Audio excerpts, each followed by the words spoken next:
چلیں آگے دیکھیے، آتی آیت سورہ احزاب 33 کی 53. یا ایھا الذین آمنوا لا تدخلوا بیوت النبی الا ان یؤذن لکم الی طعام غیر ناظرین اناہ ولکن اذا دعیتم فادخلوا فاذا طعمتم فانتشروا ولا مستأنسین لحدیث. میں یہاں تک پڑھتا ہوں، اس کے بعد آگے بعد میں.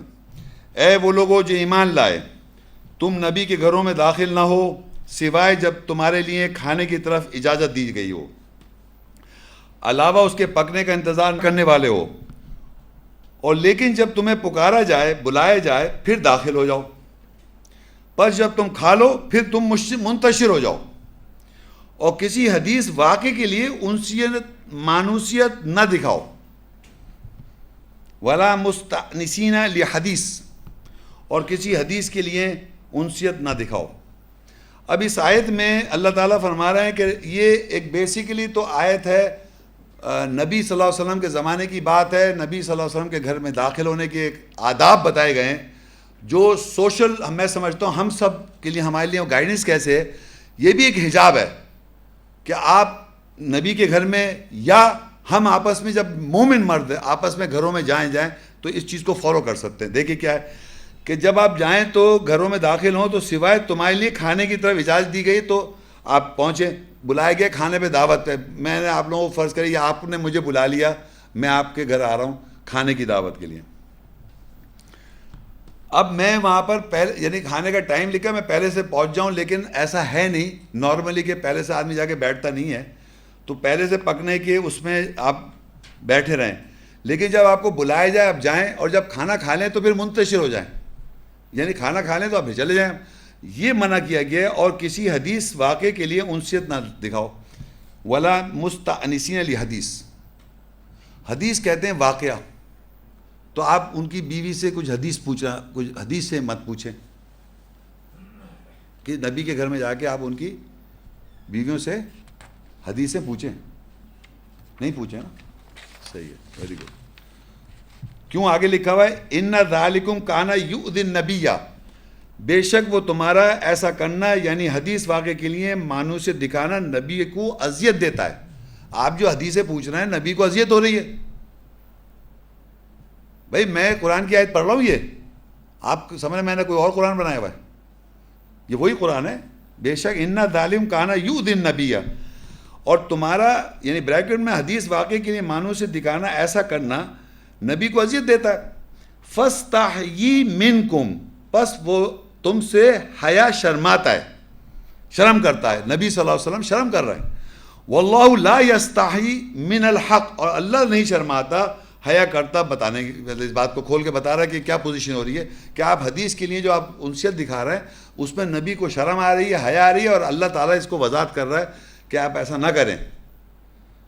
اور آگے کہتا ہے آگے وَإِذَا سَأَلْتُمُوهُنَّ مَتَاعًا فَاسْأَلُوهُنَّ مِنْ وَرَاءِ حِجَابٍ، اور جب تم یعنی ان نبی کے ازواج سے متاع کے بارے میں سوال کرو یا پوچھو تو پس حجاب پردے کے پیچھے سے سوال کرو. کسی چیز کے بارے میں، متاع کہتے ہیں ساز و سامان، مطلب کوئی ایسی بات نہیں ہو رہی کہ حدیث واقعے کے بارے میں نہ پوچھیں آپ. ساز و سامان یہ کدھر رکھنا ہے، سامان کوئی سامان، ساز و سامان کے بارے میں یعنی ساز و سامان کے بارے میں آپ پوچھ رہے ہیں تو آپ پردے کے پیچھے سے پوچھیں. ذالک اطہر لقلوبکم وقلوبہن، یہ تمہارے دلوں کے لیے اور ان کے دلوں کے لیے، ازواج جو ہیں مطہرہ جو ہیں ان کے لیے طہارت ہے، یعنی پردے کے پیچھے سے بات کرنا. وما کان لکم ان تؤذوا رسول اللہ، اور یہ کہ تم اذیت دو رسول اللہ کو. ولا ان تنکحوا ازواجہ من بعدی ابدا، اور یہ کہ تم ان کی ازواج سے بعد کبھی بھی نکاح کرو. ان ذالکم کان عند اللہ عظیما، بے شک یہ اللہ کے نزدیک عظیم بڑی بات ہے. اچھا دیکھیں یہاں آپ کو 3-4 باتیں میں آپ کو اس کی وضاحت کروں کہ سب سے پہلے تو اللہ نے منع کر دیا کہ کسی حدیث واقعے کے لیے آپ انسیت مانوسیت نہ دکھائیں نبی کے ازواج کے بارے، ان سے پوچھیں نہیں. اور نبی شرماتا ہے اس بات سے، اللہ تعالیٰ شرماتا نہیں، وضاحت کر رہا ہے، حیا نہیں کرتا، بتا رہا ہے.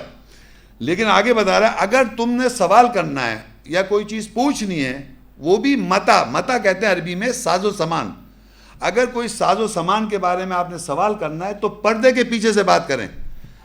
وَإِذَا سَأَلْتُمُوهُنَّ مَتَاعًا، اگر تم سوال کرو گے کوئی ساز و سامان کے بارے میں، فَاسْأَلُوهُنَّ، پس سوال کرو ان سے، مِن وَرَاءِ حجاب، تو پردے کے پیچھے سے. اب مجھے بتائیے پردہ کون سا ہے یہاں پر جس کے پیچھے سے یہ دیوار ہے، ادھر نبی کی ازواجیں ہوں گی یا کس طرح ہو رہی ہے بات، یا یوں ہو رہی ہے بات؟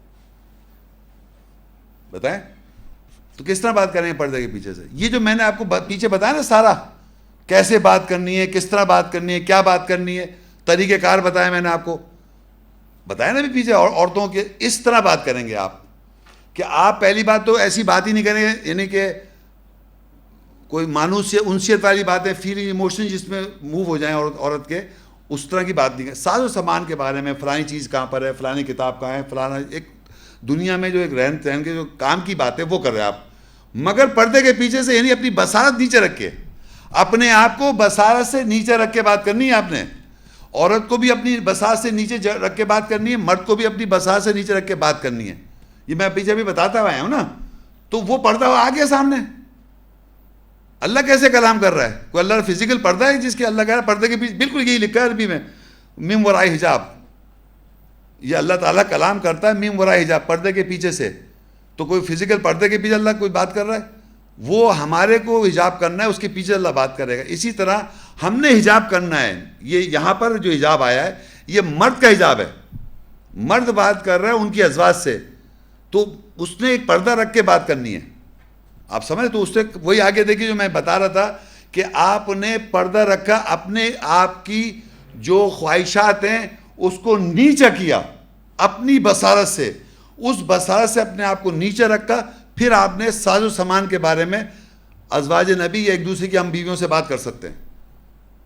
ہمیں اگر کسی بیوی سے بات کرنی ہے، ہم آپس میں سوشل ان کانٹیکٹ بات کرتے ہیں، ہماری تو تفریح اور مذاق ہو رہا ہے، بھائی فلانا کر کے کوئی کہہ دیا فلانا. اب تو مذاق تو اب تو بڑے فریلی بات کر رہے ہیں. ہمارا تو حجاب ہے ہی نہیں. وہ حجاب مرد کو بھی کرنا ہے، یہ مرد کا حجاب ہے. یا قرآن مجید میں لفظ حجاب مریم کے ساتھ آیا ہے اور حجاب مرد کے ساتھ آیا ہے اور اللہ کے ساتھ آیا. تو آپ نے حجاب کرنا ہے، بیسیکلی آپ نے وہ حجاب کرنا ہے، اس کے پیچھے سے آپ بات کریں گے. ذالکم، یہ تمہارے لیے، مردوں کے لیے، اطہرو لقلوبکم، یہ تمہارے لیے دلوں کے لیے طہارت ہے. اور پھر کہتا ہے وقلوبہن، اور ان کے بھی دلوں کے لیے طہارت ہے. اصل بیسیکلی طہارت ہوگی تو آپ قرآن کی، اللہ کی آیت کی روح کو چھو سکیں گے.